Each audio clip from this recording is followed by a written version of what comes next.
বর্তমানে বাংলাদেশের সাথে ভারতের ব্যবসা বাণিজ্য কমে যাওয়ায় পশ্চিমবঙ্গের অবস্থা খুবই খারাপ। ব্যবসায়ীরা ব্যবসা করতে পারছে না, বেকার, গাড়ি ঘোড়া, হোটেল, খাবার হোটেল, আবাসিক ভবন, হাসপাতাল সব ফাঁকা। রাস্তাঘাটে লোক নেই, জন নেই। প্রত্যেক দিন লক্ষ লক্ষ টাকা লস হচ্ছে ব্যবসায়ীকে। কারণ কলকাতার, বাংলাদেশ ছাড়া কলকাতার কোনো উপায় নেই।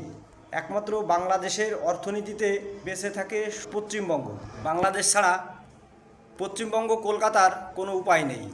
কারণ বাংলাদেশের অর্থনীতির উপরেই টিকে রয়েছে পশ্চিমবঙ্গ। শুধু পশ্চিমবঙ্গ নয়, সেভেন সিস্টারের রাজ্যগুলো বাংলাদেশের অর্থনীতির উপরেই বেঁচে আছে। কারণ বাংলাদেশের কাছে পণ্য বিক্রি না করলে ওই পণ্য কেউ আর খাবে না। আর বাংলাদেশিরা নগদ টাকা দিয়ে পণ্য ক্রয় করে খায়। ফ্রিতে ভারতের কাছ থেকে বাংলাদেশ কিছুই নেয়নি, আর ভবিষ্যতেও নেবে না।